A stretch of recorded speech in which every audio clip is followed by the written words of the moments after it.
जो तुम्हें कुछ भी नहीं दे सकता वो तुम्हें दुआएं जरूर दे सकता है, और जो तुम्हें कहीं से भी नहीं मिल सकता वो तुम्हें उन दुआओं से मिल सकता है।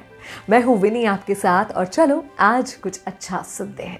सुनाती हूँ कहानी एक पोहे वाले की।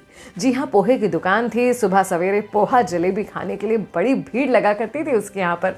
बड़े स्वादिष्ट उसके यहाँ के पोहे हुआ करते थे। और इस बीच में रोजाना एक व्यक्ति था जो आता था उस समय जब सबसे ज़्यादा भीड़ होती थी, और भीड़ के बीच में घुसता था, पोहे खाता था और चुपचाप इधर उधर देखता, बचता बचाता बिना पैसे दिए वहाँ से निकल जाता था। उस पोहे वाले की दुकान के सामने एक जूस की दुकान थी। जूस की दुकान सुबह उतनी नहीं चला करती, तो भैया थोड़े फ्री रहते थे।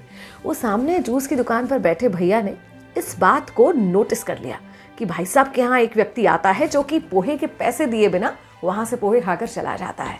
एक दिन जब उन्होंने देखा कि वापस से वो व्यक्ति भीड़ को देखकर दुकान में घुस गया है, पोहे खा रहा है, तो उन्होंने तुरंत वहीं से बैठे बैठे अपने दोस्त पोहे वाले को फोन किया और बोले, सुन भाई, वो नीली शर्ट वाला दिख रहा है तुम्हारे यहाँ जो पोहे खा रहा है? उसने कहा हाँ। बोले, वो ना रोज आता है तुम्हारे यहाँ और इतनी भीड़ का फायदा उठाकर बिना पैसे दिए निकल जाता है पोहे खाकर, तो आज तुम उसे पकड़ लो, मैंने तुम्हें इसलिए बता दिया। पोहे वाला मुस्कुराया और बोला, मुझे पता है मेरे भाई, तू चिंता मत कर। तो उसने कहा, अरे तुम्हें पता है तो फिर तुम उसे टोकते क्यों नहीं, उससे पैसे मांगते क्यों नहीं? तो उसने कहा, ये सब मैं तुम्हें बाद में बताऊंगा। ये कह के उसने फोन रख दिया। अब जूस वाले की बेचैनी बड़ी बढ़ गई कि ये क्या बात है भाई, मुझे तो लगा था कि इनको पता नहीं है इसलिए इनकी दुकान पर आकर वो रोज मुफ्त पोहे खा के जा रहा है, लेकिन इनको तो पता है, फिर भी ये मना नहीं कर रहे हैं।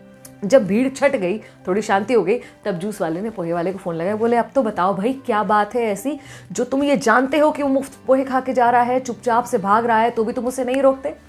बोलते, ये जो व्यक्ति है ना, ये काफ़ी देर तक सामने बैठा रहता है पहले और इंतज़ार करता है कि कब मेरी दुकान पर बहुत ज़्यादा भीड़ हो। जब भीड़ हो उसका फ़ायदा उठाकर ये आता है, पोहे खाता है और चले जाता है। जूस वाले ने कहा, यही तो मैं कह रहा हूँ, तो तुम इसे रोकते क्यों नहीं हो?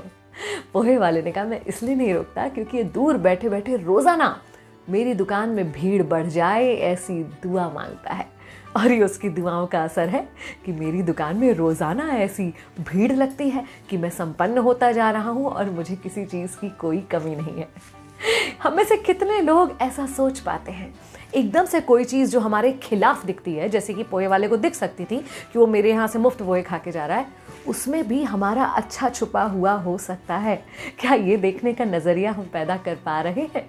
अगर हम इस नज़रिए को पैदा कर ले कि कौन सी चीज़ है जो हमें लॉन्ग टर्म में या बड़े वृहद रूप में फ़ायदा देने वाली है, तो शायद बहुत सारे छोटे मोटे झंझटों से हम बच जाएंगे और बहुत पॉजिटिव एटीट्यूड के साथ आगे बढ़ पाएंगे। याद रखिए कि किसी की दुआओं में वो असर होता है जो आपको फर्श से उठाकर अर्श पर ले जा सकता है। तो कभी किसी का दिल मत दुखाइए। अगर अच्छा नहीं कर सकते तो बुरा नहीं कीजिए। अगर सुख नहीं दे सकते तो दुख मत दीजिए। प्यार फैलाते रहिए। मैं हूँ विनी।